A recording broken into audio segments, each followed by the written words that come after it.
What's going on, guys? I got a question. Now, I might be behind on times. But, last time I checked, I didn't think you had to pay to go to a friend's wedding, family, whatever it is.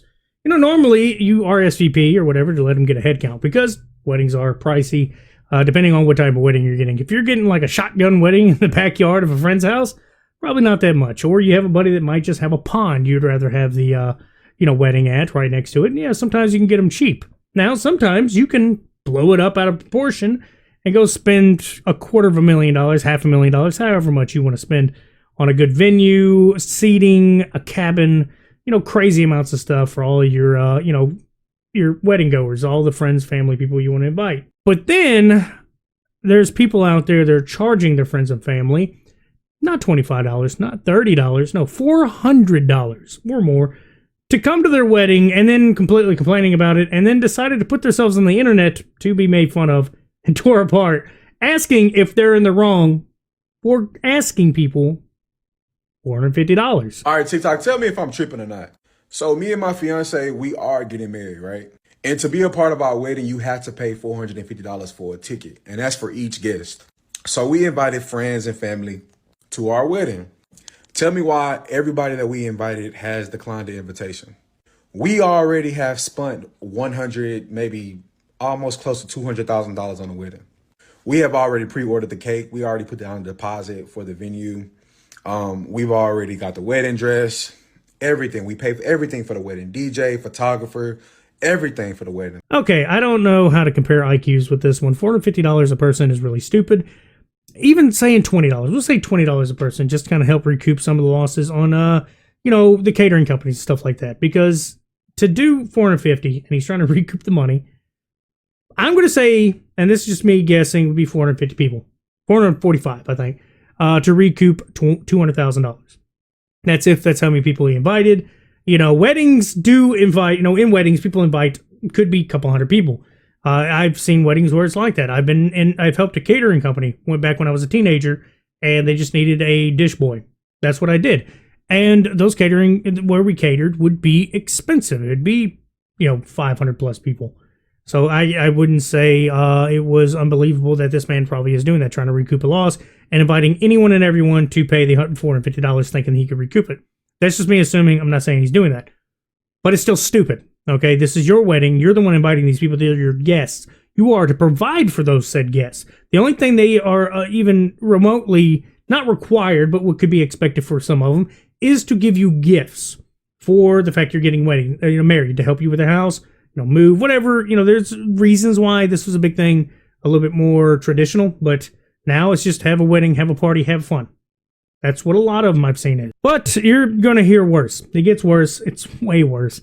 He decides to compare himself, or going to a wedding, to that of going to a high-profiled star, a singer, musicians, bands, but he compares it to Beyonce, which is beyond stupid to try to compare the two. Because y'all pay for tickets, Beyonce tickets, $1,000 tickets, y'all going to go meet Chris Brown for $1,000-something, but when it comes to your friends and your family, you can't pay the ticket. Like, these weddings ain't cheap. The weddings ain't cheap. Like what's going on? Like, I don't get it. Like, let us know, are we wrong for charging for a wedding? Like, I really, really want to know. All right, I'm probably going to regurgitate a few things, but first, let me go ahead and explain how this doesn't make any sense. You're comparing your wedding to that of a high-profile entertainer. That's stupid. That's really stupid. Unless you had a high-profile entertainer, that makes some sense. But even then, you wouldn't have them pay a ticket to get there. You pay the ticket for, afterwards. You are supposed to front all this. Okay? That's how this works. That's how normally it works, at least around here. I don't know a single person's wedding where they had to RSVP plus pay a ticket. The only time they ever had something is there was probably something special, something a little extra on top of that. Because normally all we ever did was, at least the weddings I've been to, you go to the wedding, everything's fine, it's done. Before sunset, once it's around sunset, all bets are off. The bride goes and changes. The groom goes and changes. All the groomsmen try to change if they can. Put your shit kickers on. Get out in the field, have a bonfire, drink, or play beer pong near the garage. Something simple. We have an after party. That's usually what we do. If the after party is still paid for, you're not obligated to bring anything. Anybody that was throwing the wedding, they would have extra alcohol for everybody. That's usually how we would handle stuff. You are feeling entitled to the same level of Beyonce? What makes you think that's good? Unless you were getting married to Beyonce, I don't see how that's going to be the case. And like I said, the only thing I think is quote-unquote obligated to some degree is gifts. Now, even then, it's not a full obligation. Normally, it's just to show your support, come out, be happy for the groom, the bride. Sometimes your friends and family are usually tied into some extra things you have to do to help with the wedding. I myself, being friends of some people I was in the weddings of, I wasn't in the wedding. I just did like lights, or I helped with the DJing because they didn't have anybody that can control the music. They wanted somebody that wouldn't cost any money, and they're like, all we want is a playlist. We don't want anything expensive. All right, well, I'll do it.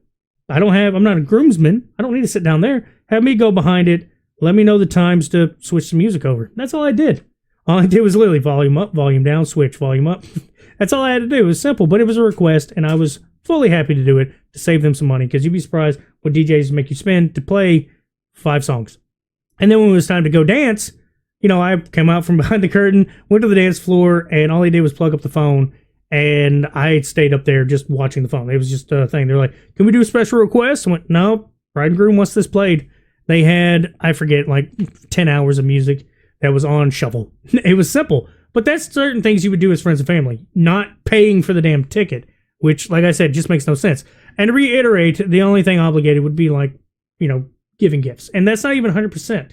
Okay? You wouldn't 100% give the gifts. Say the $450. Somebody could give you $450 as a gift card to go to Walmart and buy, I don't know, a blender, or $450 blender, one of those kitchen aids and stuff. That I can see. Now, like I said, I understand they can get expensive, but you're the one making the choice, you and your wife. I assume your wife. Most of the brides are the ones that control most of the wedding stuff, because that's usually their day.